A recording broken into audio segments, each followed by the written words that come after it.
King Draven Ashcroft had not laughed in 5 years. Not since the night the healers came to him with sorrowful eyes and told him that his queen was gone, and that the tiny, red-faced girl, wrapped in white linen, was all he had left of her. He had taken his daughter into his arms that night, looked at her small, sleeping face, and felt two things at once: a love so fierce it frightened him, and a grief so heavy it nearly broke him. He named her Elara, after a star. But Elara did not speak. Not when she learned to walk, not when she turned 2, not when she turned 3, and not when she turned 5. She watched everything with wide gray eyes, the same gray as her mother's, and she understood everything anyone said to her. She followed instructions, nodded her head, shook it, pointed when she wanted something. But no sound ever came from her lips, not even a cry. The healers called it grief-born muteness, a condition of the soul more than the body.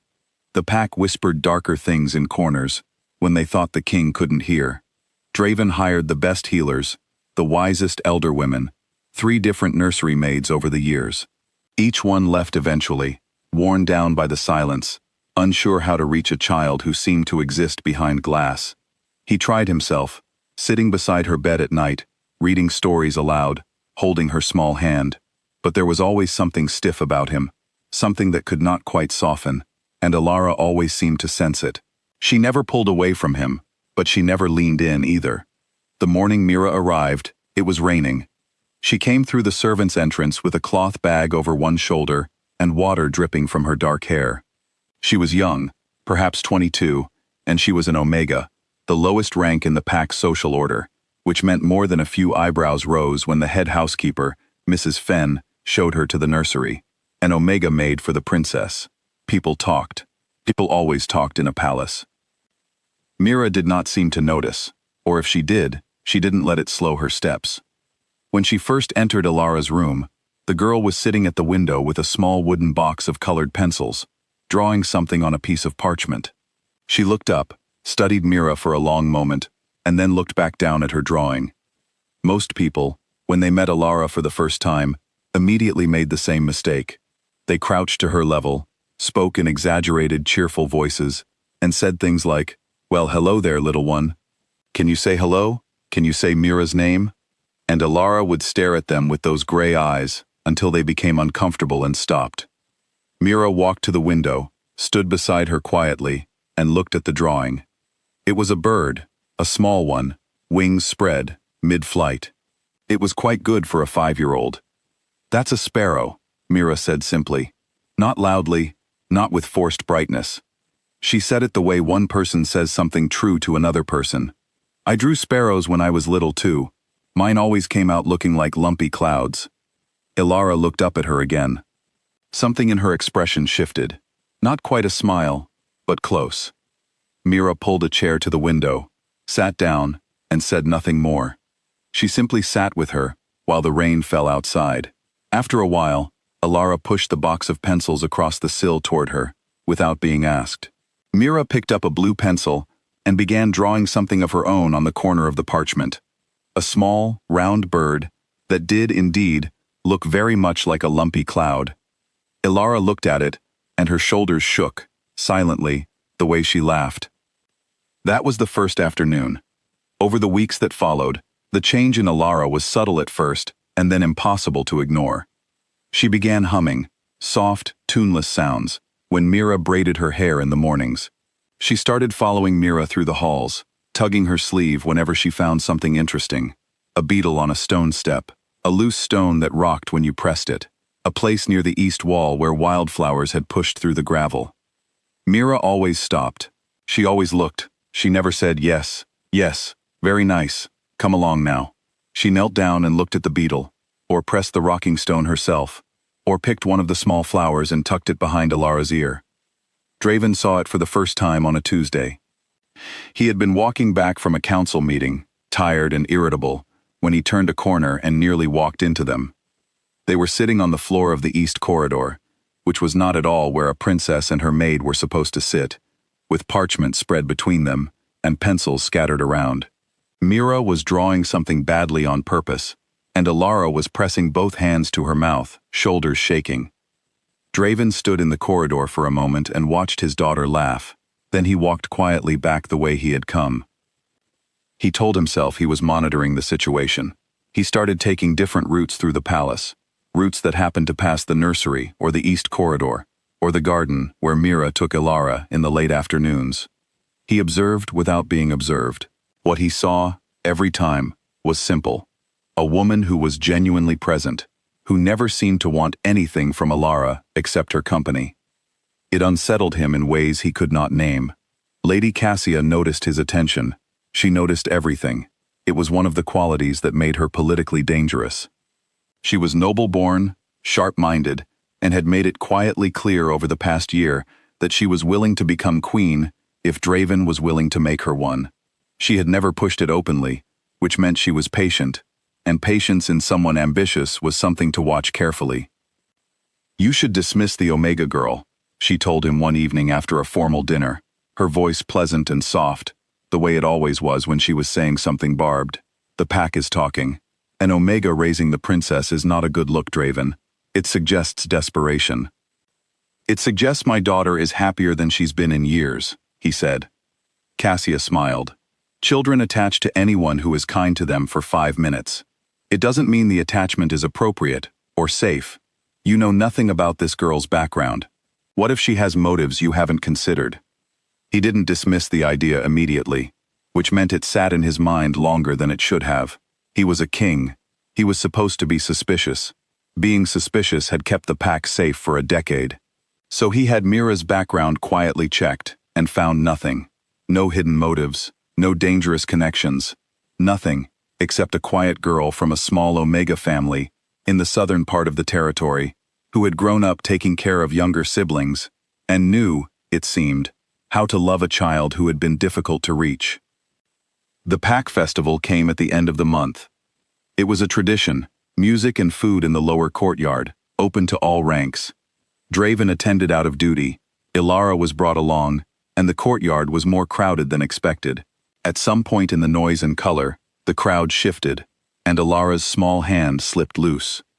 She was found between 2 market stalls, pressed against the stone wall, arms wrapped around herself, her face pale, and her eyes wide with the particular terror of a child who does not know how to call for help.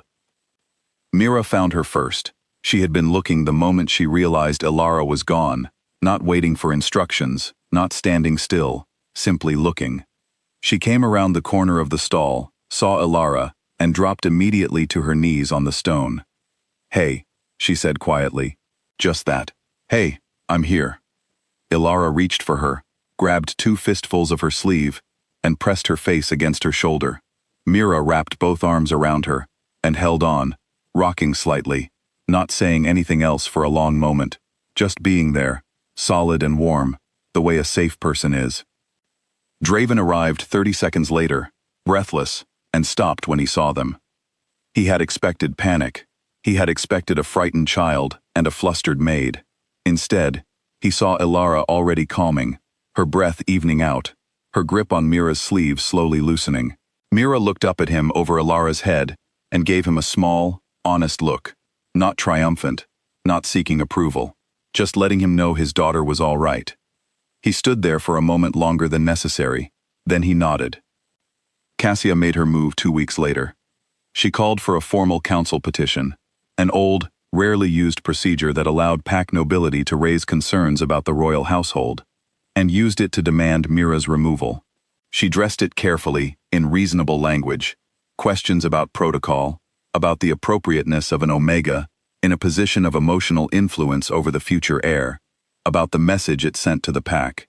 She had 3 other nobles who nodded along, which gave it the appearance of broader concern.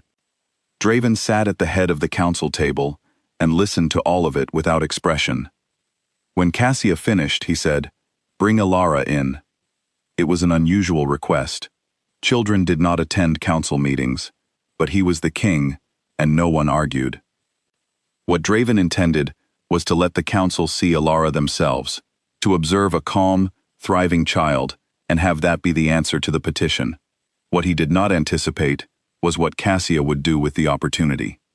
The moment Elara entered the room and saw the ring of stern, unfamiliar faces, she froze. The council chamber was large and cold, and full of adults looking at her with the kind of careful attention she had always found unbearable. She took 3 steps in and stopped. Her face went very still. Draven started to stand. He would go to her. But one of the council members spoke first, a dry, practical observation about the child's reaction, and the movement and sound made Elara flinch. Cassia, watching from her seat, said smoothly, "Perhaps the maid's presence is causing a dependency that—" The door opened again. Meera had been told to wait in the hall. She had waited, for as long as she could stand it, and then she had pushed the door open and walked in anyway. The council turned to look at her. She didn't look at them. She looked at Elara, who had already seen her, and the change was instant and unmistakable. The tightness in Elara's small face broke apart. She crossed the floor at a run, bare feet slapping the stone, and slammed into Meera's legs with both arms wrapped tight. Meera caught her, steadied herself, and held on. The room was completely silent.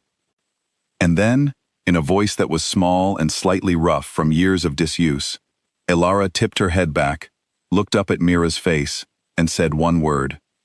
"Mama." It was barely louder than a breath, but in that silence, every person in the room heard it. Draven's hands, which had been flat on the council table, curled slowly inward.